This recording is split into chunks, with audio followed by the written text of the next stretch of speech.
Good afternoon, good evening, everyone, and good morning to any potential remote audience, and welcome to Digital Childhoods Learning Within New Media.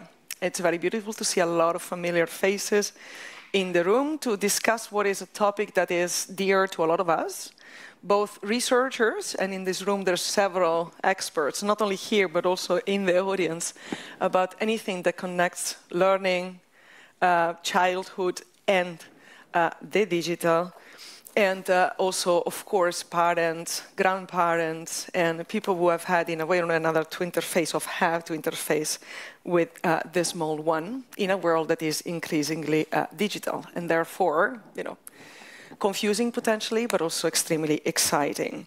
So the roundtable is brought to you by the European project. So shout out to the European Commission for funding the ELADA project. Here we have in the front row Mila and Valentin, the project coordinator. ELADA stands for Language Learning in the Digital Age. So hence the topic of the roundtable, but this is of course also brought to you in collaboration with SPA 25, the location where we are, ASCA, the Amsterdam School of Cultural Analysis, and NIAS, the Netherlands Institute of Advanced Studies, where at the moment I am a fellow.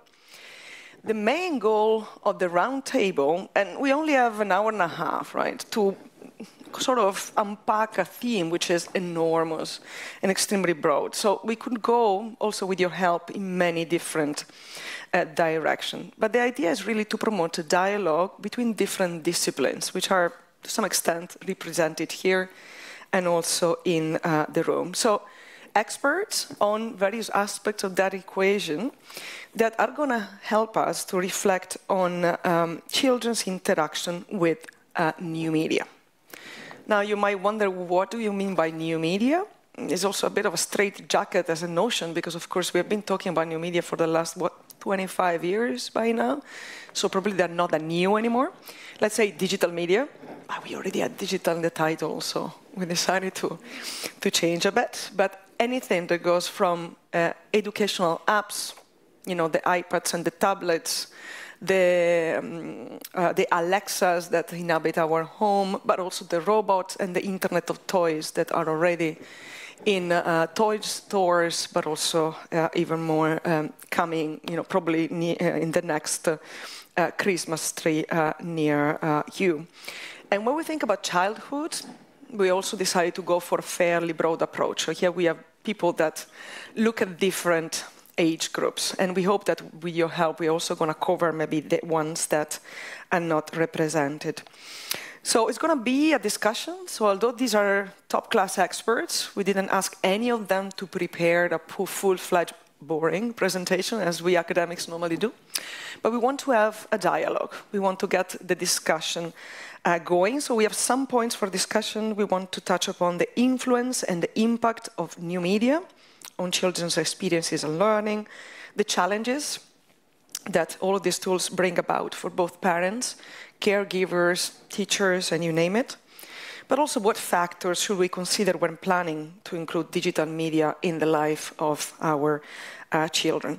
There's going to be also space for Q&A, but if you feel like a pressing question burning on your tongue, feel free to also join in, precisely because this is a guided conversation. For you today, we have assembled this wonderful panel, round panel, and I'm going to briefly introduce each of them. You can also Google them, as we normally do in this situation. So I'm going to just cut their beautiful long CVs into tiny snippets, but it's just in the interest of time.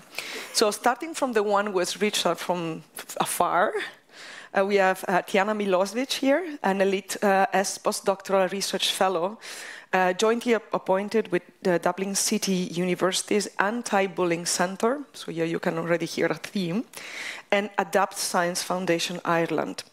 Her work focuses on social media policies and digital media use among children and youth. Then the next, in terms of distance, is not very distant, but it's Jochen Peter, who is coming from Rutgers Island, which in Amsterdam terms feels already relatively far. Jochen is a professor in the Amsterdam School of Communication Research, ASCOR, here at the University of Amsterdam. In the past 20 years, his research has focused on how young people use emerging technologies and how this use affects their psychosocial development. And more recently, he has been looking at how children interact with social robots, which is also something that ILADA group here does and plays with. Next, she comes from a bit further, but she's part of the ILADA community, so we pretend she's, from here. Laura Di Prossimo, over there, is a Marie Curie early-stage researcher and PhD candidate at Lancaster University in the UK, part of the ILADA project. And her current research concerns word learning from written context in early childhood, with a focus on the effects of book format, scaffolding features, and child characteristics. And last but not least here, we have Carla Zavala Barreda, who is also a Marie Curie early stage researcher and PhD student, this time with ASCA, the Amsterdam School of Cultural Analysis, here at the University of Amsterdam, and the Media Studies Department. And her research project centers on the production, distribution, access, and consumption of educational apps designed for young children. And last, and actually least, myself, Stefania Milan, professor of critical data studies at the University of Amsterdam and one of the co-PIs of the ILADA network, and the moderator here. So I'm like the fly on the wall, just throwing prompts at the experts. So without further ado, as I get to the stage here, I would like to start from putting on the table some, so literally 4, amongst the many current scenarios of digital childhoods. So what comes to mind from your perspective when you think about digital childhoods? So let's start maybe again in the same order of presentation from Tiana. Yeah, so first of all, thank you for, am I doing this correctly? Doesn't sound like but yeah. I think you can hear me, right?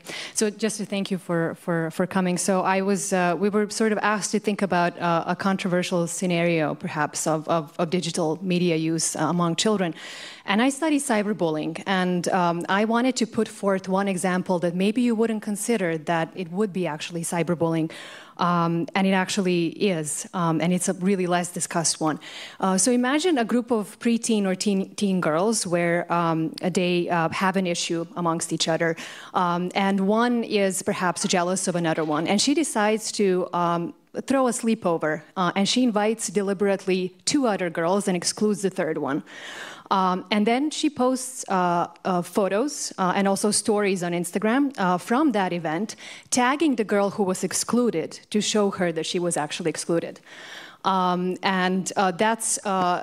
one example of cyberbullying that is a lot less discussed, because cyberbullying is very often thought of as something that is mean comments or mean repeated sort of harm. But exclusion features very prominently and is something that I kind of think about in terms of digital childhood in the context of cyberbullying as well. So that's it. Thank you. And then next I will go to Laura. Thank you very much for organizing. I hope you can hear me. It's a bit of a challenge for the microphones. Can you hear me clearly? Brilliant. I just wanted to echo the thank you for organizing this lovely opportunity to discuss this topic, which is really close to our heart. And for the first controversial scenario, I wanted to provide an example about an issue which is around reading on print or reading on screen, and how the experience of young children are changing. And I would like to provide a concrete example, which is about thinking about planning a trip with kids and realizing we have very little space to bring many books with us. And so we suddenly think about tips that we receive from friends about storybook apps or Kindle, but we are not quite sure about how reading experience would be on our trip with different media. We are also not quite sure about the educational potential of storybook apps. And finally, we are concerned about screen time for our kids, because we know that they enjoy watching cartoons and also gaming. And so all these issues may come to mind to parents where they make decisions about where to read and how to read with their kids. And so that's a bit of an introduction for the discussion today, I think. Thank you, Laura. Jochen? So my scenario focuses on social robots. Well, that's what we were dealing with in the past year. Social robots. Think of simply robots that are no longer in factories and assemble cars, or vacuum robots. But just think of machines that look a little bit like human beings, often targeted at children. Can talk relatively well, and you have some children, let's say, they are around 7, 8 years old, and the robot tells them, I feel really not well today. And the child engages in an interaction, as would we, We see that very often. We immediately engage in interaction. So what's wrong with you? Yeah, I'm really sad, that people always switch me off. Oh, so please don't switch me off. Okay, the child is called by, the parents, hey, dinner is ready. Please switch off the thing now. Okay, this is just the beginning of this, where a robot, more generally speaking, voices emotions. Emotions that this robot doesn't have. So the question is that deception? Is that new deception? Because we had dolls before that would also cry. How far can we go? Do we think nothing is at hand? Do we, need to design these machines not to voice any emotions? Could we research that in our studies and so forth? That's my controversial scenario. Thank you very much. And now, Carla. Okay, can you hear me? Yes. So I was thinking of this scenario. Imagine that you are at your home with your kids, and then you put a nice YouTube video for your child. And then you receive a phone call. And the phone call goes on. And when you come back, there is a new video on autoplay on the iPad. And this video is kind of weird. You see well-known Disney characters, for example, but they are swapping heads like beheaded. So the body remains the same, but they are swapping only heads. They're like, you press to play the next video, right? Everybody will think of doing that. And then you see another famous character, let's think of, I don't know, Peppa Pig. And Peppa Pig is doing something again strange. She's drinking bleach. And then you think to yourself, in what kind of rabbit hole of the internet have I ended up? And that is something that actually happened a couple of years ago with the one of the most prominent features on YouTube called recommended videos. And parents, and I would like the audience to start thinking of who does this kind of videos, and most importantly, why. So I will leave it like that, and I hope I can develop more of this in my upcoming interventions. Thank you very much, Carla. Thank you very much, all of you. Now you can start to see why we put these people together, because they're bringing different scenarios, which are real-life scenarios, which are in part also constructed and hypothetical, but they probably, your children have or might encounter next week. So, they are kind of horror scenarios to some extent, kind of cute as well, but, disturbing. We are not, most of us, not brought up in a context of this kind, so we also have to interface with, a situation that changes.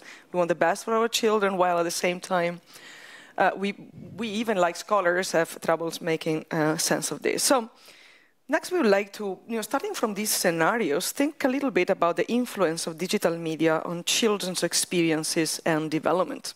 You've heard robots, YouTube, so platforms, social media, tablets, and so I would like to start from Jochen this time. So there is the assumption that socialization agents are human, or at least that's what I used to be when I was a child. Yet in your research, you look at how social robots can act as role models that affect children's behavior. But as childhood also involves the socialization of children, how do social relationships between children and robots emerge? If you can give us a little bit of a sense, it's a long story probably, but in a nutshell. And if so, which social skills can children learn from a social robot? I mean, you're right in pointing out that there is usually this assumption that, socialization takes place by humans. But perhaps anticlimactically, I have to say, we know that, for example, content on television or, traditional media also has an influence and has had an influence in a socializing way on children. Whether you think of sexual socialization or other types of socialization. So this is really not new what we are doing. The idea that we simply had, and again, I think I should add this, not the first to show that children relate to social robots, was simply to say, okay, until now we always had this idea that socialization, and I'm a communication researcher, usually takes place face-to-face, so through humans or somehow mediated, but it's still content that humans produce. So I guess the new point here is that we, like other researchers, simply said, could a machine take over the role of a socialization agent? And we have some first indication that children can, learn behavior, at least in the short term, from robots. We focused on pro-social behavior, so we had a pro-social robot, a robot doing pro-social things, and simply check whether a child would learn that, would imitate that behavior. Again, this is in the bigger scheme of things that people learn from others by observing others, nothing new, but it works for machines too. We also see in terms of, so it would suggest, at least, if this is replicated and put in bigger context, that indeed children could also learn from machines. As we are in the bigger scheme of things, more often now confronted with machine-generated information and communication. What we are currently, we are in exciting times, put it in inverted commas, what's currently going on with generative AI. This is nothing else than machine-generated communication, right? From which we will sooner or later, or are already heavily influenced. So yes, machines, in my view, can be socialization agents. To the second part of your questions, do children relate to social robots? Again, we are not the first to show this. We see that very quickly, children have, at least the children we investigated, those I should specify were children in middle childhood, we say that 8 to 9 year olds, that they very quickly, very positively relate to social robots. They find them cute. They are, and that's also perhaps a somewhat controversial question, they are designed to be cute and trigger certain, responses. Turkel, a famous scholar on emerging technologies, she said, if you put in the nurturing function into anything that isn't animated, that's the killer application. And I think she's right. So we see children relate very quickly to social robots. At the same time, we found if we tell children, this is a machine, it doesn't think independently, it doesn't feel, it doesn't really know what it is doing, then this relationship formation, or that children immediately build up, can be quite reduced. So yes, there is relationship formation, but it's not necessarily something that you can't counteract. Interesting, but not everyone has a robot as of yet. So what? There's other tools that are much more widespread.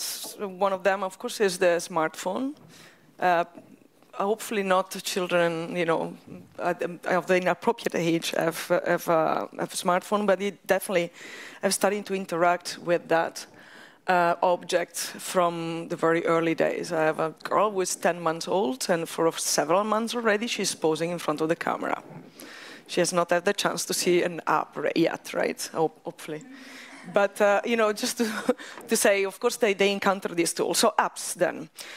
Carla, apps are one of the most popular media for children. And because precisely they see the tablets or the phones of their parents, so they start from the very early age. And this format is a highly commercialized type of software. Everyone can be potentially an app developer. What does that mean? So what are the potential concerns associated with the apps for kids, particularly those that claim to be free? And there are many, right? I think the key term here is highly commercialized and free. Because to be on an app store, you do need to have some kind of economic sustainability on your app. Meaning you need to pay for someone to develop it, but also you need to pay to be even on the app store. In that case, for example, Apple, you need to pay like $90 each year to be listed on the app store. So in that sense, when you have an app that is free, they look for many other ways of monetization. And that monetization can take the shape of ads and in-app purchases. Now, these two are regulated by GDPR, by COPPA in the USA, but still there are other ways where children get in contact with these commercialized purposes. And one of those is, for example, on the interface and how the game is designed. And I will tell a little experience I had. I was playing Fortnite. I know it's not an app, but it's a digital game, so bear with me with this one. And when I was playing Fortnite, exploring the world and everything, I started seeing that other people were having better dance moves than me. Mine were very, very lame, because I was in Fortnite for a concert. But that is for context. And then I realized, like, why can I not dance like them? And it's because the interface and the game design is constantly reminding me that the paid version is better than the not paid version for the free version. And what this tactic activates is what it's called in marketing pester power. And the pester power is a way to target children to then make them or nudge them to ask their parents to get the advertised products. So in that sense, I think apps for free have this thing as well. Like it might not be in the in-app purchase that you can just buy, but it can be in the game design itself that you come across with these commercial interests. Well, we are not really painting here a very rosy picture, but we promise to end on a positive note. But let's go now to the school system, because that's another very important agent of socialization, or at least moment of socialization.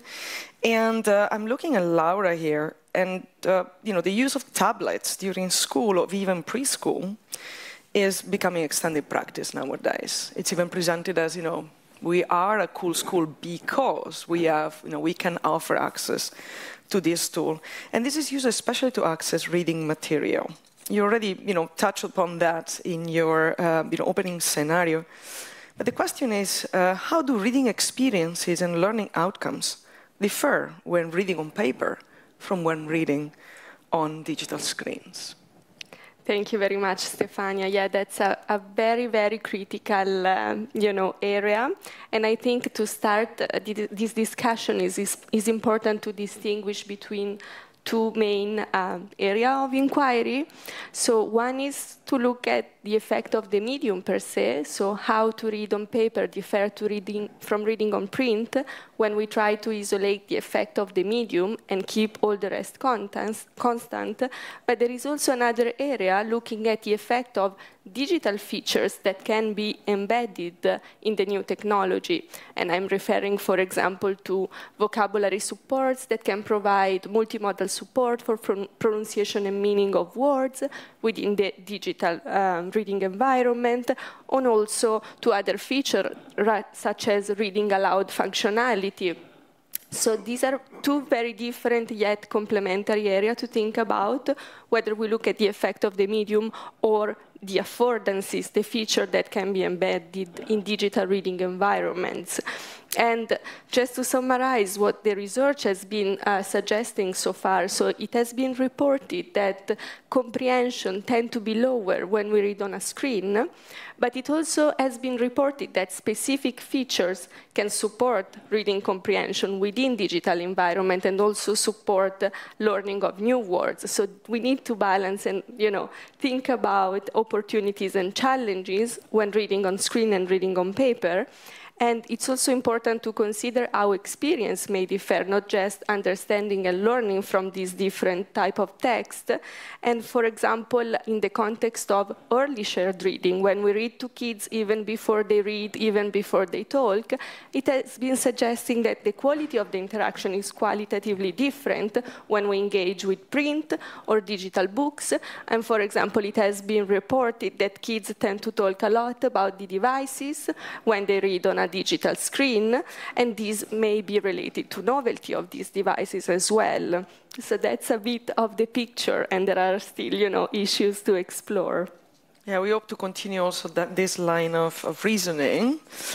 But then, of course, children also like all of these devices, right? I mean, I guess a lot of dream of having a social robot. They definitely claim, their right to use apps, tablets, you name it. So, Tiana, children are exploring these ways of socialization through social media, which is, not an app necessarily, but also an app.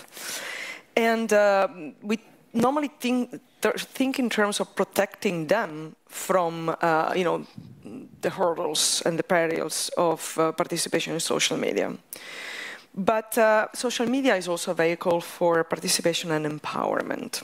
So can you elaborate on why it is essential for children to have the right to participate in online platforms and other digital tools as well? Yeah, that's an extremely important point. So from my example in the beginning, you would probably think that I would err on the side of banning social media because I only see cyberbullying, but I have to backtrack and say that that's not the case. So the example that I gave is just one, actually very popular example of cyberbullying that young girls witness on Instagram. I think I failed to mention that. Actually, the company provided that example as a common example of cyberbullying among girls. But that's not to say that social media should be restricted or banned. Actually, there are many opportunities for children on social media, and that is most certainly for social connection and developing social skills, also digital skills, a lot of learning opportunities, also less so, but civic engagement in important topics. So it's not a solution to actually cut off children from social media or to ban access, but unfortunately that's what a lot of the policy has been designed around. And as you might have heard, children have the right to actually not just be protected, but to participate in online environments according to the UN Convention on the Rights of the Child, which applies in a digital environment. So actually we need to design spaces that allow them to participate rather than just actually ban access to social media. And I might ask you sort of, there has been a lot of confusion actually around sort of when are children supposed to be on social media and when are they allowed to be on social media. So for instance, a lot of parents, when we ask them, would say that they're not supposed to be on social media before they're 13 because in the company's terms of service, it usually says that it's that they're not supposed to be, that under 13-year-olds are not allowed on their platforms. And actually a lot of parents do not know that this is really, that has nothing to do with this provision with safety, but actually with privacy law. Which is the General Data Protection Regulation and COPPA in the United States, which actually has to deal with parents giving consent to child data processing rather than safety.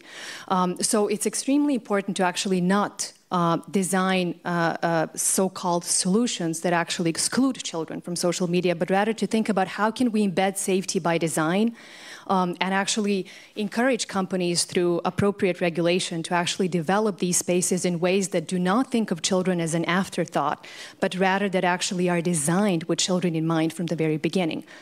And I think that summarizes it. Oh, sorry. Wow, thank you so much. So now finally we have heard something positive. I'm joking. But we are going to get there, right? But we still would like to stay a little bit more with the challenges. So what are the challenges that digital media really bring about for parents and caregivers and teachers? So we are going to explore this a little further with the help of Carla, for starters.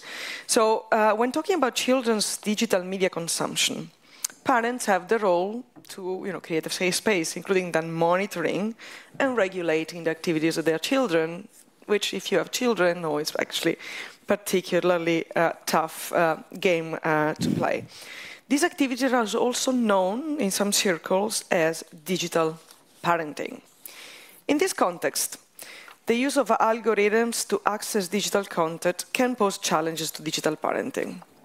How does this situation occur? I think I would like to go back to the first example I was presenting of YouTube recommendation algorithm. Because what we can see here is a new way of content production that it's aimed towards being visible to the algorithm, and it's called algorithmic culture. And in terms of app stores, for example, when parents look for apps for children, it's actually even in apps in the Apple's own documentation on websites that most of the downloads are through the search feature, 60%, I think. And when you do that action of looking for information on a search feature, what you see is that content gets filtered and gets ranked through algorithms.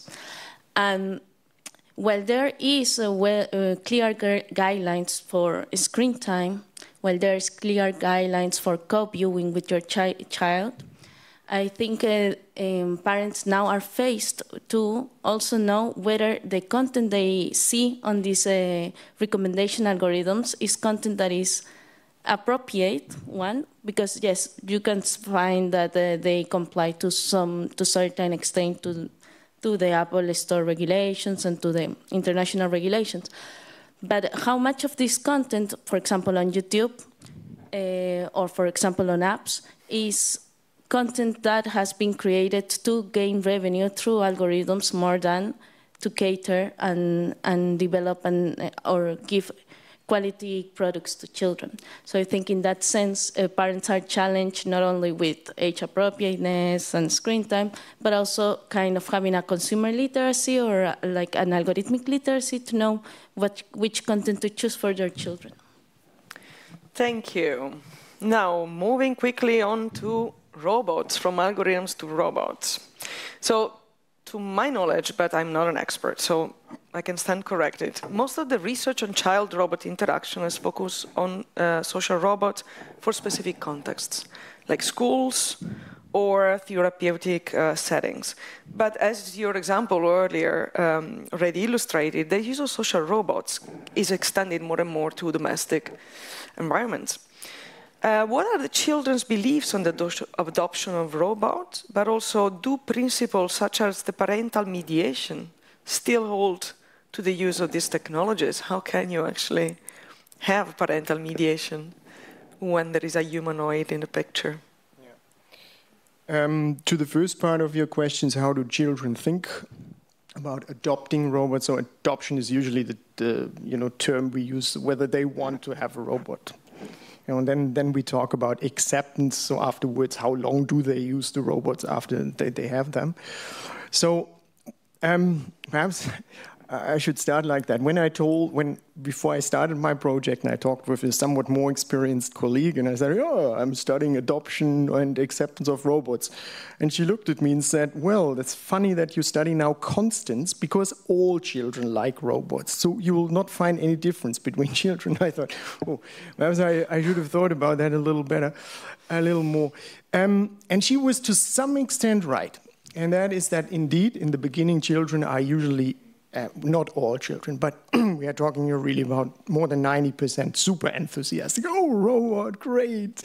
And we go to schools. Can we touch the thing? Can we play with the thing? And that says already a lot. Children's approach initially is purely hedonic. It's for them really another toy. It's not that they think, oh, could I learn a language from that robot? So informational skills. Oh, could I practice my social skills with that robot? I'm a little shy. No. It's about, hey, I can play with a robot. Cool. So they're very positive. So, and we thought, okay. That's true. Children are really positive, but how does that develop over the time? And you already mentioned, Laura, the keyword here, and that's novelty effect, right? So we gave children a robot, and we allowed them to play at home for as long as they want, and then every second week we came back and asked them a few questions, and what we found is that although many of them were really very, very positive about it in the beginning, it waned off very quickly. After 2 weeks, and we are talking here about a Cosmo robot, so a little robot, looks a little bit like Wall-E, for those of you who know it, or a little caterpillar. But after 2 weeks, that novelty effect was gone. And what happened then is, and perhaps this colleague could have predicted that as well, is what you see with other toys too. Sometimes they play with it and sometimes they don't. But it's really not such that this initial enthusiasm, I want to have it, I want to adopt this robot, really then for all children really, continues. There is a small group that becomes quite enthusiastic, like probably with many other toys. But over time, there is not, in my view, not much of a difference to other toys. They were 8 to 9 years old. And can I follow up? I'm just curious, do you observe any gender-based difference? No. So it's equal, okay. No. And what about, because I had another part of my question, the parental mediation. Oh yeah, that was the second part. You can comment to that. I mean, in that respect, we at least did not see, parental mediation in the sense of that parents were taking strong measures about when the children would use the robot. I think they were just fine with playing them. And again, I think they just didn't play so often with them, didn't get kind of very fascinated or, very close with the robot, so that I don't think that parents really felt the need to mediate very much with it. That's at least our experiences. So in that respect, at least for what we saw with Cosmo, I would probably say that it is rather okay. The parents don't have to care so much about it. I think there are other things, and those are on the content side, not the technology itself. The content side, where really, parents are still a little required. Thank you very much. So here we got another little good news, because they're working towards that. Tiana. So regarding social media use in school years, you have research cases of the abuses of this type of media, and as you already mentioned, of cyberbullying. In cases involving online safety, typically multiple parties are involved. From your research, what have you discovered about how big tech companies handle these cases? And what should parents be aware of regarding the company's handling of these situations? Because, of course, all these tools they are talking about, they come from specific players. So what is also their role? Yeah, so you've probably seen in the media a lot of criticism of how companies actually address not just cyberbullying, but hate speech and other types of harmful online content. And you probably have seen various types of reporting and blocking tools that allow actually children and parents as well to report such content, which then goes for moderation, to centralized moderation with the companies where ideally a human being looks into it. But typically it's with the help of artificial intelligence. And because there are only so many moderators that companies can actually hire or outsource. So artificial intelligence is increasingly actually taking part in regulating cyberbullying on social media platforms. And we actually know very little. We did recently research scrutinizing what the most popular social media platforms among children are actually, how they're using artificial intelligence to actually address cyberbullying. And there is not enough transparency, and when there is, companies put a lot of numbers as to how they stats, which are not really understandable to us. So it's important to understand that we have very little understanding as to how effectively the companies are handling this. But what's important for parents to know is that content takedown, which is usually what the platform can do, so what is actually AI, artificial intelligence-based proactive moderation? Well, artificial intelligence scans so to speak, if I have to use that word, content proactively on the platform, and then it labels it for takedown if it considers it to be cyberbullying, which is a violation of their terms of service. But content takedown is really not enough for a child, and this is what we know from research with children in different countries. They need other type of support when cyberbullying happens, because it can affect their self-esteem, it can affect their social relations. So it's not enough to just actually take content down, but there has to be a whole system of support for the child. And children experience this differently. Some might have greater negative effects, actually, than might experience greater negative consequences than other children. But this is important to know. Also, blocking tools. Companies have developed all sorts of things. You may have seen mute and restrict options, because, for instance, children, they report that they are hesitant to block someone because they fear that they will actually know that they were blocked, and that person might then retaliate in person. Because one thing that I have to sort of preface is that cyberbullying tends to happen, it's really peer-based aggression. So it can't be considered in that way. And it happens very often hand in hand with offline bullying. So what happens online doesn't just stay online, it affects the whole sort of relational context, which can happen in the school as well. So it's really important to have different actors involved, and it's not enough for just, a content takedown on behalf of the companies. And when it comes to the companies, we need greater scrutiny as to how effectively they're dealing with this. Some of the laws that actually have passed, like the Digital Services Act, and we have different national laws in Ireland and in England, in the UK, the Online Safety Bill, are actually trying to do that, to give greater scrutiny, to actually ask for really greater scrutiny from the companies as to how effectively they're dealing with this. Do you think there's real inconsistency across? Sorry, for this, the web screening part, we need to use microphones. If you can also just introduce yourself. Hi, my name is Zach Romain. I'm supervisor on the ELATA project, a commercial partner on that. Do you think there's a real inconsistency with the UI on these social media platforms in terms of how they reward things like likes, for example, and the difference between those and how children potentially associate their value or the value of what they're actually ingesting? Do you think that's causing some problems, just along the same lines as what you were just saying? This one? I think so. Yeah, so you're asking if I see consistency across platforms. Yeah, one really significant problem is that we actually don't know how negative content is actually rewarded, because platforms are designed to actually to keep children on for as long as possible. So any content that actually gets more engagement gets rewarded. And we've seen that problem across popular platforms, social media platforms. Now, some of the companies report that they actually have ways of muting negative content, especially when it comes to, for instance, hate speech. So sort of silencing it down when they see a trend in terms of the flow, the circulation of content. That's how they actually regulate it. But we still see the problem, and repeatedly in research directly with children, that they see that negative content spreads a lot, gets rewarded in terms of likes and engagement, and that helps it spreading, and also cross-platform sharing and spreading as well. So yeah, I haven't looked into sort of how I can't give you evidence if one platform is doing better than the other in terms of that. But yes, we see that as a problem.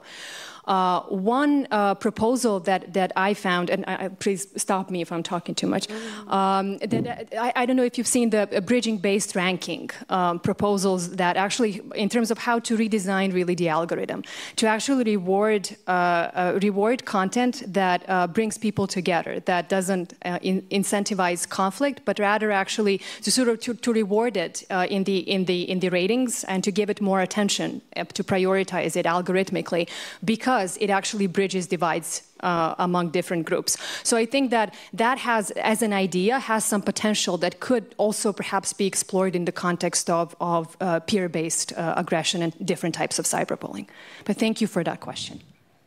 And thank you, Zach, for taking literally my invitation to just jump in at any time, so that we expand a little bit the dialogue and the voices, but to continue with the challenges, and then eventually, moving more towards more a constructive approach to thinking a little bit about solutions and potential things to do. Laura, when young children interact with digital media, the consensus is for parents to co-view with children. What are the benefits this activity brings to children's language development specifically? And what other guidelines can parents follow when introducing children to digital media? It's a very broad question, right? But thank you very much, Stefania. I think it's a critical point. So we can think about co-viewing as a type of parental mediation. And one critical aspect to stress, I think, is that co-viewing is most beneficial for language when it's active. And so it's not just about sit close to the child when the child consumes digital content, but it's about commenting, asking questions, check the child understanding in this iterative and interactive way. And the specific benefit for language refers to the fact that the child is more likely to understand the content. So if we are thinking about a story, to understand the main message, remember the story, and also when the child encounters new words, the parental mediation is very supportive to learn new words and their meanings. And this concerns language development. With respect to the challenges, sometimes we need to acknowledge that it's not always possible to sit there with the child. Modern life are busy. And also another important aspect is that apps are not necessarily designed to foster this interaction. Sometimes they are designed thinking about let's say, individual consumption. So this could be a challenge if we think about co-viewing, the design of the app itself. And coming back to the question about other recommendations or guidelines for parents, here I would like to briefly mention the work that we have been conducted with other amazing colleagues in the LADA projects. And so we were able to identify 3 critical areas for recommendation for parents around recommended screen time for young children, selection of appropriate content, and also actively co-viewing and providing strategy to actively co-view to parents. So this is something that we are trying to develop further in terms of guidelines. can you already anticipate what's the right amount of time? So because I'm sure a lot of people here want to know.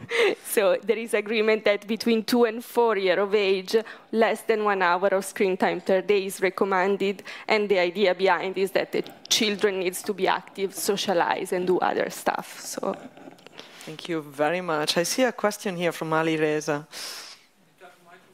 Oh, yeah, sorry. Hello. My name is Ali Reza. I work on social robots and language learning for children mostly at KTH. So about this point that Laura was mentioning about the screen time and co-viewing with the parents, with the child. When we have a new technology, usually that has some sort of added value, and it is mostly that they take some responsibilities from humans and they do the job. Here in devices that do some social, take some social role, then they should also probably take some responsibility somewhere and reduce effort from us. Then what's the added value of these devices if the parents have to also co-view with the child? Then what's the point even? Let's not have it. I mean, children develop the language whether we want it or not. Then, then what is the point in general in having it even? That's a beautiful question. I think we or maybe the discussion that you have is they are there, and if you do not co-view, it's going to have negative effects. Which way is that? So my suggestion would be if and whenever possible, co-viewing has been demonstrated to be associated to better understanding and learning. So whenever possible, it's a plus. It's not the case that children won't learn if exposed passively to a video. They would eventually learn with repeated exposure. So we are robust in this sense as humans. But I think your question makes me really think about further development. So what's missing in the technology that the parent can give? And I think we really need to be thinking about conversational agent and look at parental input, how much it is adjusted to each single child's specific individual knowledge. And this is something that I don't think we're still able to do. So yeah, because I think also it's very important to see co-viewing, is it better than the device not being there? Like, would the child learn better with a co-viewing with a parent in a digital device compared to when there's no digital device, when they just live their life? If there's no difference, then what's the added value of that device? So are you talking about a comparison between different media, like a print book or a digital book, or just something digital compared to I think it's a difficult comparison if you compare like a tool with real world, like you would always compare tool, I would suggest.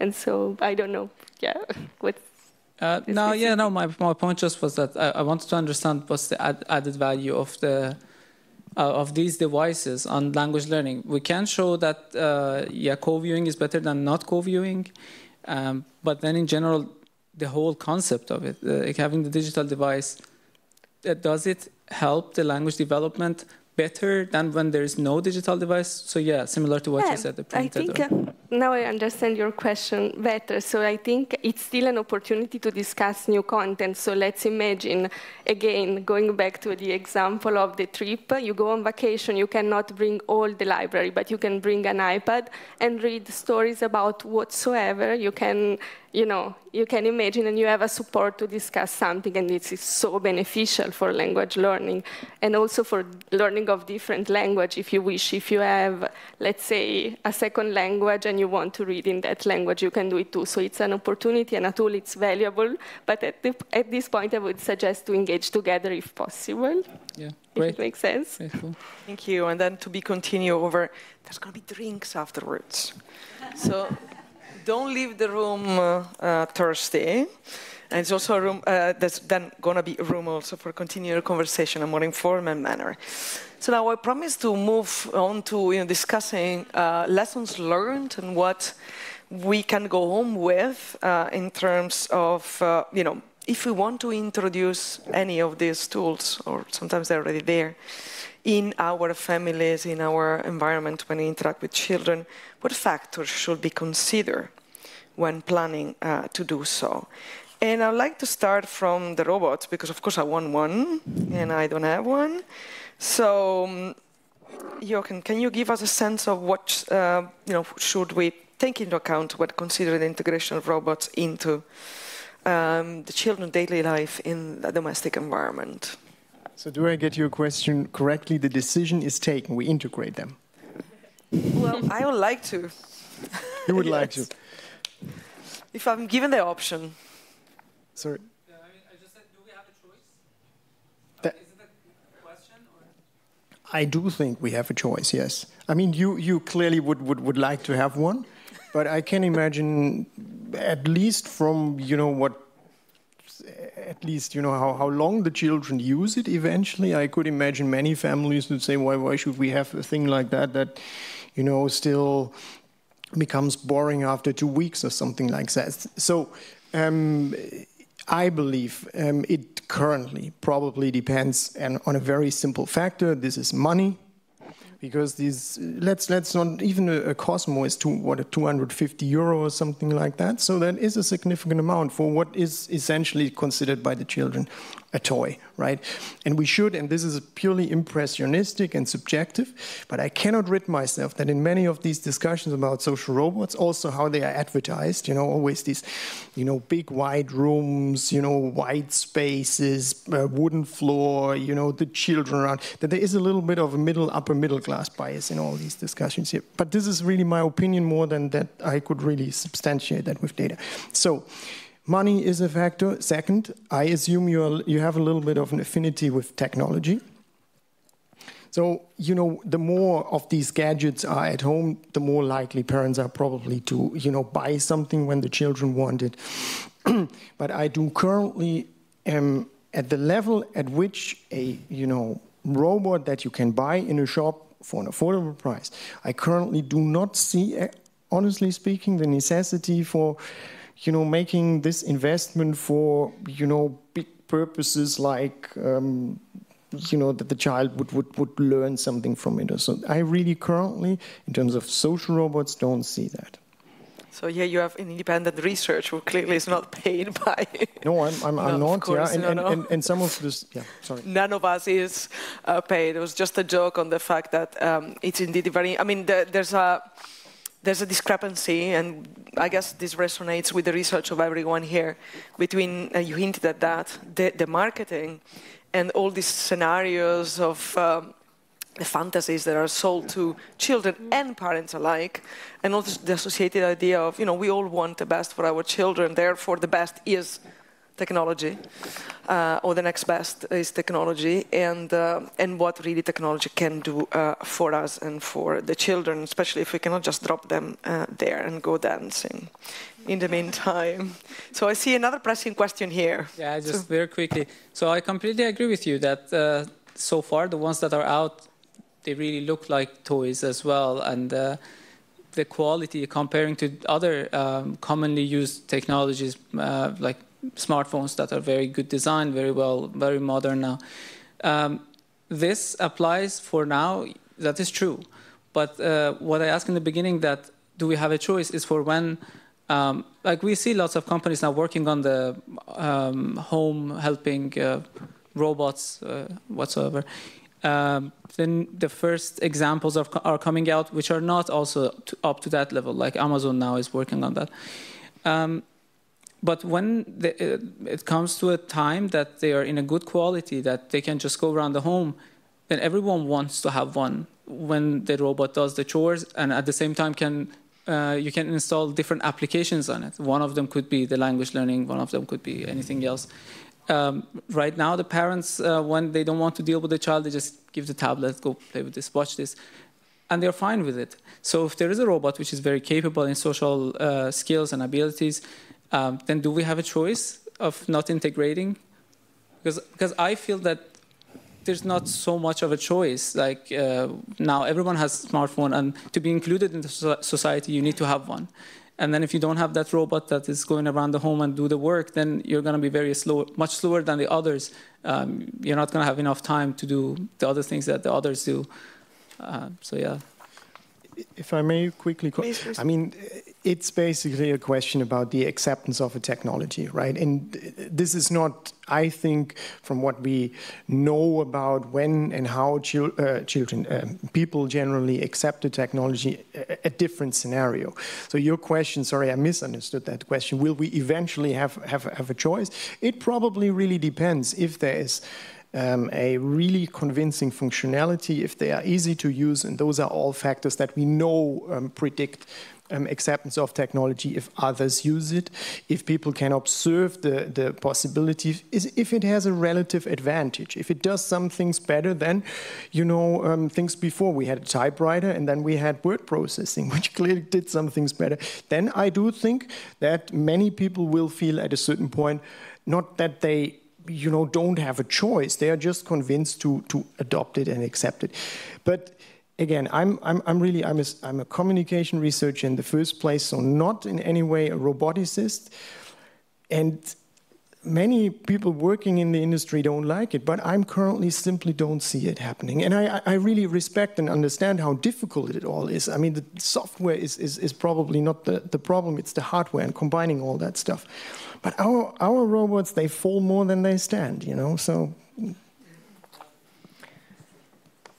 Continue. Oh, there's a question there. So if we can have the mic over, and if you can also introduce yourself.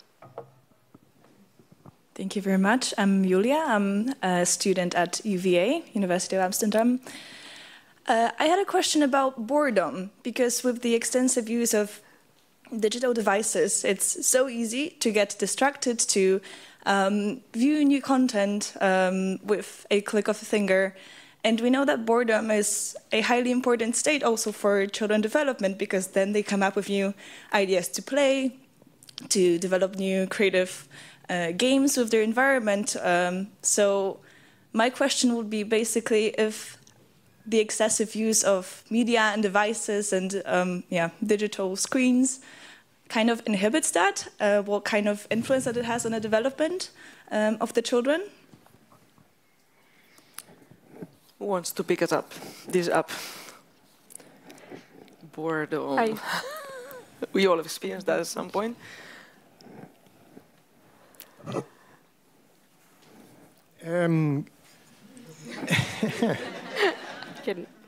Academics are never bored.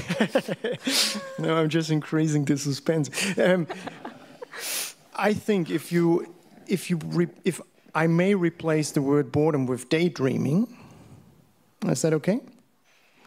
Then I do think this is a very interesting observation that you have, because I mean the effect of daydreaming and on what it means to creativity, and on, you know, all of a sudden we, you know, there it is. That has been related to, I mean, not only the pervasiveness of, you know, apps and smartphones, but also to, you know, decline in our attention, right? So in this respect, although I would really have to look up the research, because that's something I have not researched. I think what you suggest sounds to me very plausible.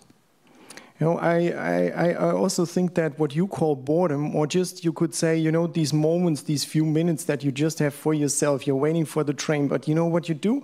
Automatically you get out your phone as if, you know, there is this automaticity, instead of just waiting there and, you know, dreaming the day off. But in that respect, again, what I say, it has been related to creativity, to loss of attention and these kind of things. Not uncontested, though, that position. Thank you very much. There's another question over there. Actually, I have two very quick questions. How did COVID affect your research? Because that hasn't been mentioned yet, but that must have entailed like much more screen time. And second thing, the role of schools, including administrators and teachers in particular, cyberbullying. You know, in the United States there have been various cases of suicide where school administrators, the police didn't react fast enough. So I was wondering on those two subjects, schools and COVID. Do you mind just introducing yourself as well? Thank you. My name's Henri, I'm just a lay person. So. Yeah, no, it's just nice to know whom we're speaking to. Who wants to pick this up? These are all very big questions, but definitely something that has an impact on the work we do. Yeah, so that's a really good point. With COVID, we actually did a large study in 10 European countries during COVID to see how actually children's digital media use and their overall well-being was impacted by COVID. And right there, children reported that even though there was a sense of fatigue with the use of digital devices, a lot of young people actually were saying that they were grateful for social media in particular, because it really was the only connection that they had during the time during lockdown, when they actually couldn't really interact offline at all. So in that sense, we did see patterns. I can't give you stats off the top of my head, but we did see patterns where children were saying that it was a lot of just kind of screen time, because they had to go for it for anything that they wanted to do. But at the same time, they were really grateful for the devices. And in terms of the schools, I actually, I find that topic very problematic. I actually really studied several high-profile cases where cyberbullying was related to suicide. And the way it's portrayed in the media is usually that cyberbullying caused suicide.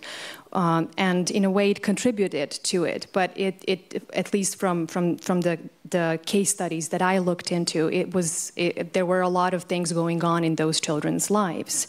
Rather, it's not just cyberbullying. There were very many offline factors, usually family circumstances as well. Now, I've seen more recent cases where actually people have asked me the same question, where a child just sort of went to some cyberbullying happened. The child went to the bathroom and the tragic case happened. And actually people ask me, would it be good in those situations to ban phones in schools completely? And I'm normally against banning policies for a number of different reasons, or for at least for restrictions that are well considered and thought through. But it's a very difficult question to answer, because if there wasn't that case, for that parent, what would have happened to that child?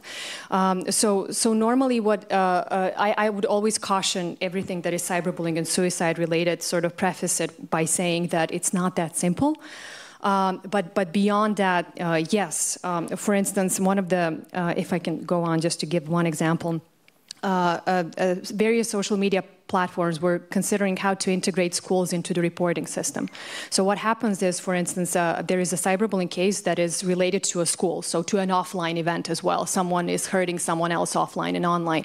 And the child is reporting that, or the parent is reporting that to the platform, but it's not getting taken down because the platform can't figure out that it's actually bullying. Sometimes it's hard to establish that it's actually bullying, that it violates the policy, and they can't take it down.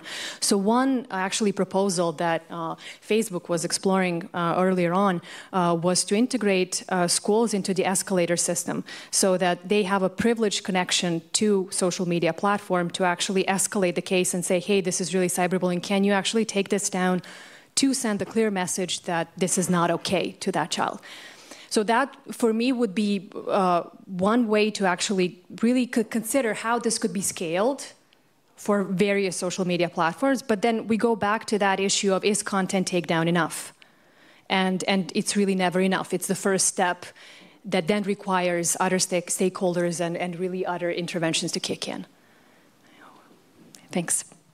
Thank you very much. And probably there's more to be discussed over drinks. But given we hear, evoked more and more the role of big tech companies, I would like to go back to Carla, who was looking at the algorithmic side of the story, and therefore those that design these algorithms and those that commercialize these algorithms.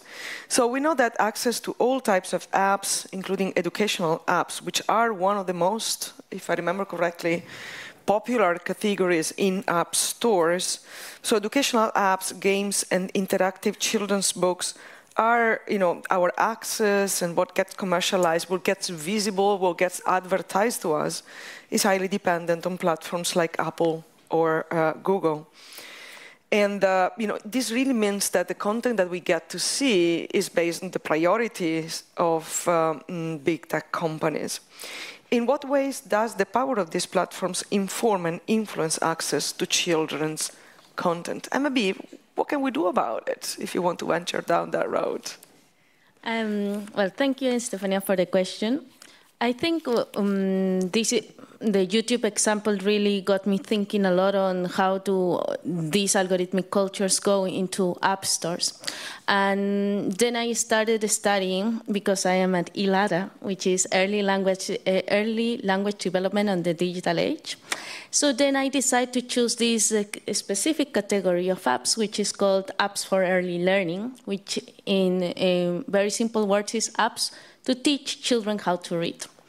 And then I looked into the search results of these apps, and also I looked into what apps are supposedly the great quality apps. And what I found was that, first, the apps that are recommended by professionals or even recommended by the experts the experts by platforms like, for example, Apple curators, Apple editors, are not the same apps that appear when you search for exactly the app, for example, apps to learn how to read. What this tells us is that, first and foremost, there is a very big discrepancy and difference between what is recommended algorithmically and what is recommended even by platforms as curated content. So I think in that sense, what we can think of algorithms and search recommendations and recommendation systems on the internet and with childhood is more in terms of, okay, we know that there are economic priorities when interacting with these search systems, search features, but also perhaps what we could ask is whether there. And I'm just venturing here because this will be my dream. First and foremost, apps.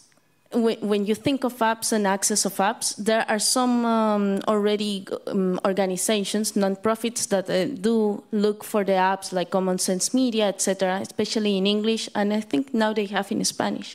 But it would be great if we have apps that, and the problem here with apps as well is that you have apps that are only for Apple and apps that are only for Google. So I would love if there would be like kind of a system that it's with interoperability of apps especially for children, especially for education, where you can access the same app both in Android or in Apple, instead of just having these beautiful, amazing apps that perhaps even interactive books. I think there are so many cool things only on Apple and not on Android. I think for me that could be a very nice thing, and also like thinking in recommendation systems, think first of the child more like than what is happening right now, which is more how it is the app optimized to rank in the system, and this system works for all types of apps. So thinking more of the algorithms that can recommend really things for children could be interesting, but I'm just daydreaming here.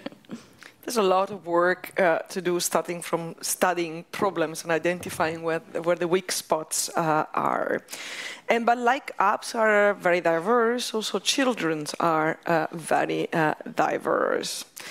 And in terms of reading comprehension and more broadly learning on a digital media, is the screen inferiority effect that you mentioned earlier, it's the same for all?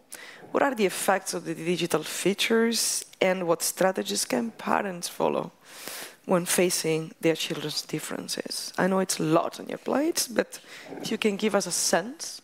Yeah, I'll try to be brief, but that's quite important to take child characteristics into account. So far, research has suggested that, for example, when we compare reading from screen and reading from print, this effect is not the same for all. So it seems to be that children who struggle to read struggle even more on a digital device. So this is something that we need to consider, especially if a school decides to transition fully to a digital. But this encouragingly also applies to digital features and gives a little bit of, hope and control over this situation, in a sense that we can design digital features to reduce performance difference between kids and even to adapt to the level of the specific child. And this is, of course, very promising and can, provide individualized support and timely support for each child. From the perspective of the parent, of course, this requires a lot of collaboration between researchers, app developers, and evaluation of these apps. So we are not there yet, and there are so many different apps out there. So what the parent can do, I think I would go back to the advice of being there and co-view together, because there is a lot of research probably coming from, different field of language acquisition, suggesting that caregiver and parents do quite an amazing job tailoring their input to the children, and this has been linked to their language development. So meaning that if they know that a child doesn't know a specific concept, they would put more effort and provide more comments and questions to that specific word and concept. So individualization can also come from more expert co-viewers when consuming the digital content. Thank you very much, Laura. Any pressing question from the audience before we go on to discuss best practices? Yes, please, if you can also introduce yourself. Yeah, there's a mic right around the corner. Thank you very much. Gabriel Skans, I'm a professor at KTH. I was sort of thinking if the question could be phrased differently, because I have some friends who say that they don't want their children to have any digital tools at all up to a certain age. Are there any scientific arguments for why they are wrong? And at what age are they wrong then?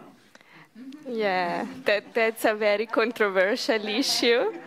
I think, it's the thing is that we cannot possibly run like an experiment on this. So very often we've got like evidence that is correlational and look at the effect of exposure to digital early on and suggest whether there is a positive or negative impact on a series of developmental outcomes. I think at the moment, Pediatric Association provide recommendations that are, of course, not based on experiments for ethical reason, but they suggest, for example, that young children around 18 months can video chat, but suggest to postpone like the independent or more extended consumption of media. But because of the nature of family and family life, video chat has been like, prioritized compared to other type of digital media. But I think the evidence on which we ground this recommendation might be of different nature and very often correlational. but maybe someone has something to add. Yeah. Really focused on early childhood, so I'm actually asking, like, is the pediatrics still official recommendation that children under the age of 2 should not have screens? Is that still a recommendation? That was in 2017, as far as I remember. I think unless for video chat, or we've got another. Okay, yeah. It doesn't matter. I thought that there was that the American Association of Pediatrics and the JAMA Journal Pediatrics actually had the recommendation that all screens under the age of 2 was sort of. But if I can, I just add what we all probably know, that as long as it's very hard to make a general recommendation, because if not all screen use is created equal. And if it doesn't displace other activities that are important for development, that's sort of the general, the general, at least, outlook. Then there is no sort of a compelling reason to not have it. But I don't know, it's sort of under the age of 2 and lower than that, how it goes. Mm-hmm. Yeah, no, I think I understood, like, the guidelines you referred to. I think at some point it was a little bit relaxed in terms of video chat. This is my understanding. But yeah, about the scientific argument behind it, I'm not quite sure. Yeah. If I can just add an anecdote, I didn't use a single computer until the age of 18, and I was not allowed to watch TV. I work in a media studies department and teach technology. My parents were both software programmers. So, you can see it can go in very strange ways. Sorry for the anecdote. Yeah, thank you very much. I mean, yeah, thank you. I mean, that was sort of what I was getting at. I mean, is there anything really that you actually need digital tools for? I mean, given that we worked out fine without that, is there any evidence that you sort of actually need it? Or sort of, is there anything where it has been proven to actually be really beneficial scientifically? Yeah, there's a little bit of like a forum here. I cannot answer the question, so I wonder whether Mila, Jochen, someone who wants to... You want to give it a try? So basically your question is, we get rid of all the digital devices because they have not in any way, proven any... It's not by suggestion, it's if someone would ask that question, what would you answer them from a scientific point of view? Would you say that there is actually evidence that having digital tools is better for this or that reason? I mean, most generally, really, I think we should not make the mistake to fall into, the famous technological determinism, in the sense of there is this technology, when radio came, when there's this book, when old media were new. I forgot the author, but this is the title. And she basically, I think it is, I think she basically chronicles how people thought when new technologies came out and how people thought about it, as then this classic utopian and mostly dystopian view and so forth. So none of what was thought in the beginning really in the end, became reality. So I think that is a very important point of view, that we should not, from our perceptions of certain technological features, think that for all people, under all circumstances, at all times, this will have the consequences we think. There are a lot of differences. And the second point, of course, is the times change with the technologies. So, of course, we could go totally analog again. I believe there are certain really disadvantages of, what it means to be analog compared to digital. So the just generalization that, these new developments were all negative or all positive are equally wrong. This is a much more complex field in which we are dealing with, and that being said, I think a critical discussion of what is going on currently, what is now going on. I mean, we are living in a time that, at least from what we are, and I assume you all are interested in, has probably never been more how to call it, thrilling, exciting, dangerous, frightening. I don't know. You can decide. I mean, in the 1980s, probably the most exciting thing that happened was that the VCR was invented, right? And now we have every week something new that comes out, and where we are confronted with massive discussions. But is there any scientific evidence that, you know, digitality, the development of digital media, or by extension analog media before, is generally bad? No. I would say so. Generally, no. I would deny that. Ooh, look, a lot of hands went up. There's one question here first, and then we cycle back to the back of the room. So next time you sit in the front row. Sorry, these are colleagues, so I can tease them. Thank you.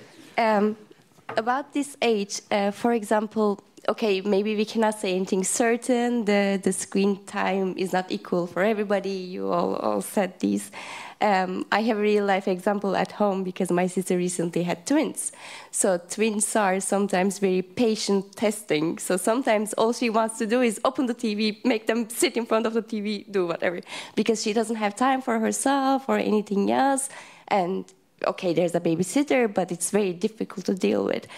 Considering this kind of situations, of course, she's trying to not to, but sometimes it's really difficult to stop. What could be some type of recommendations for parents like these, for example? Age before 2, let's keep in mind the current or maybe recently updated regulations. How would you tell the parents to, okay, not do it or do it, but because they think of themselves as they have to think of themselves, they have to think of the twins' well-beings, and then they see all these kind of information about digital stuff online.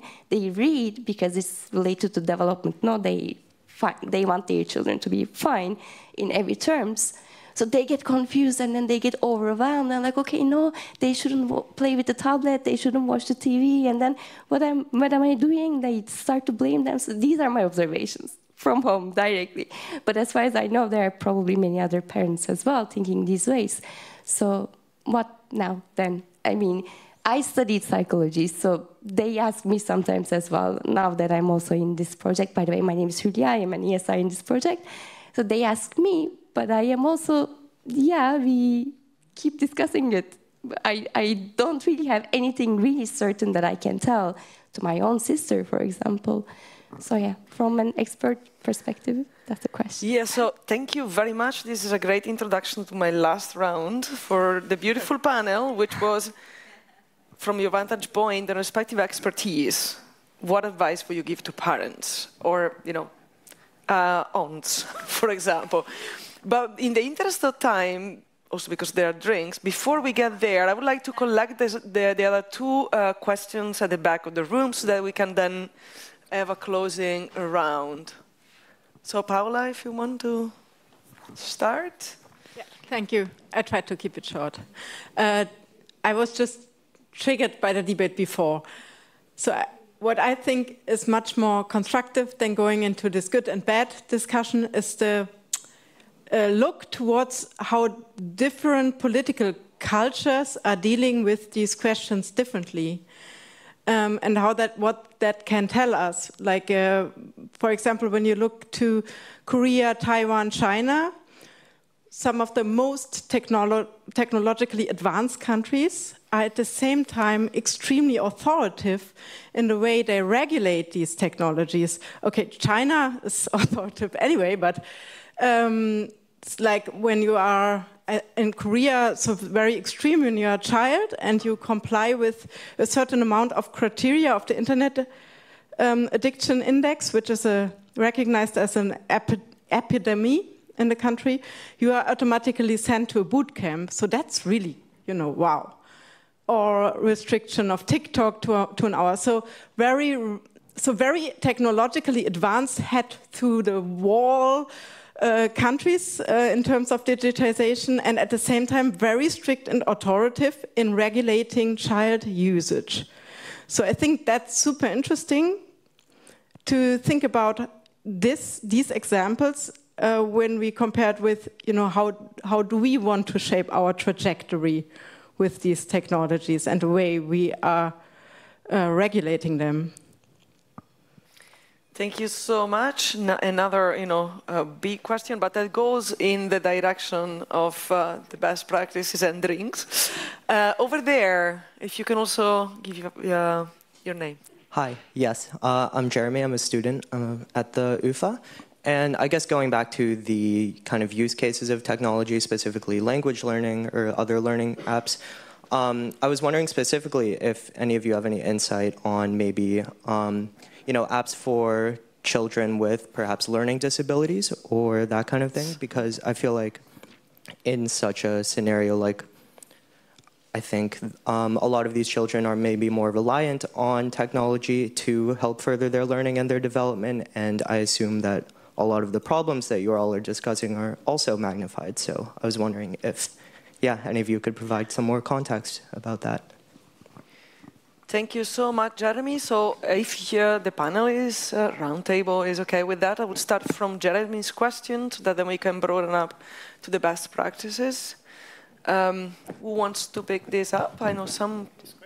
Yeah, on disability. We also did a little bit of empirical work on that. Please. In terms of social robots, some of the first studies that came out 25 years ago were on the use of social robots for children on the autism spectrum. And where it's probably the most researched field in terms of children and social robots, and it seems to work, at least according to the studies. Perhaps there's a publication bias, but anyway, seems to work very, very well in the sense of that children on the autism spectrum don't feel social robots to be that threatening. The stimuli are reduced. It helps them to overcome what they are confronted with. So in this respect, it seems to work, according to the published research, very well. Someone else on this? There is also, I think there the key question is assistive technologies. Because, for example, in terms of autism, when people have this ability to even communicate, normally they will use these cards, right?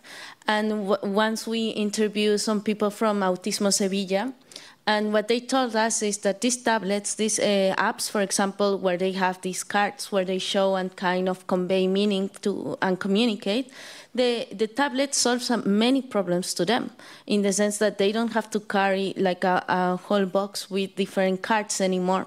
So in that sense, like I think it's also thinking of, yes, not only learning, but also like these assistive technologies can make changes in people's lives as well.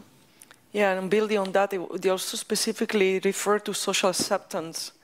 So carrying a cool iPad was perceived as being less of a sign of disability and much more of a sign of coolness and belonging to a community, while also facilitating communication. So it can go in many different ways also, not the most immediate aspect that one would associate with language learning, of communicating, and the technology itself. Maybe I can just add something very quick. So if we think about this population who struggle to learn language and communicate, it's also a matter of repetition. So like it's really a huge societal cost if we think about speech and language therapy session, traveling to the session. So really there is a lot of space for improvement to deliver some of the training and support given the need for repetition in this population via the technology as well. So, yeah. And there's much more to be discussed, so probably this will deserve its own event, like also, in fact, many other aspects of what we have touched upon tonight. But in the interest of time, best practices based on the two questions that came forward and the one that I put on the table. Who wants to start?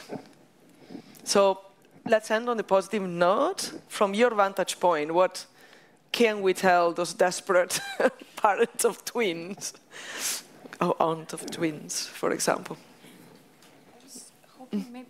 Yes, please. If I can just go link this with the question on addiction. I actually had no idea that there was a... No worries, I thought maybe I could just link the best practices with that. I had no idea, actually, was that in Korea that you were saying, in South Korea, that they had the 1 hour limit when someone hits. In China, I wonder how they measure addiction, because that's really one issue, because excessive internet use is a specific concept, and it's not just the number of hours, but actually the consequences that go with it, in the sense that if there is a compulsive aspect to it, and there are scales for that, right? So I wonder, how do they actually measure this, and how do they? I hope that it's not just sort of when someone is spending an excessive amount of time, and how this actually works. But if I can link this to sort of a message for parents, a lot of negative, of course, messages are in the media around social media, especially use, but apps, all sorts of things, and it's especially probably jarring for parents when they hear that in the Silicon Valley, parents tend not to give children phones, and tend to actually restrict the use of their own children's phones, right? And social media use. So I think it's extremely important, and maybe I'm stating the obvious, to actually bear in mind that that not all use is negative, and that actually we have to be very careful. In the media, very often excessive internet use is used just to label a lot of time spent online, which is actually not the same.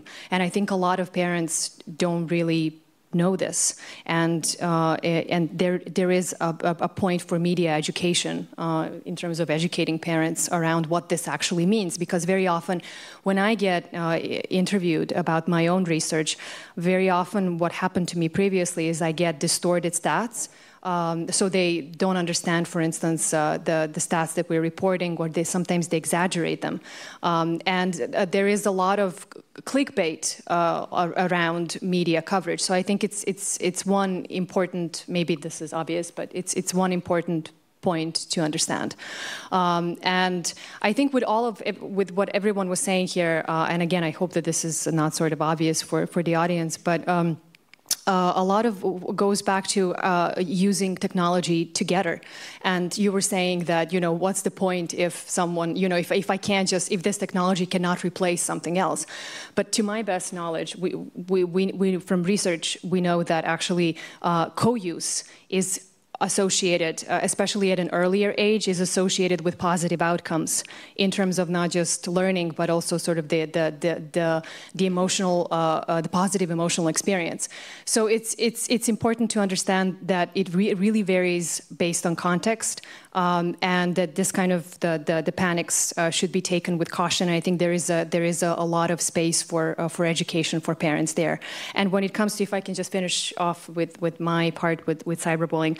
It's really important when thinking about what platforms can do is understanding in which ways platforms work. And a lot of this information, I know that that's very hard for parents because they have so many obligations, and they can't get education on top of their busy schedules in terms of which latest social media app their child or their teen is using. But at the same time, it's important to know how these tools, to have some understanding of how these tools work. And also very often platforms now do have safety and help centers where they give very basic information as to what you can do to actually help the child when they experience cyberbullying, for instance. And this may not get them far because you may report and you don't never hear back from the company, and there's a lot of work to be invested in on the company side. But knowing how this works and sort of the tools that already exist, being familiar, might be a first step forward.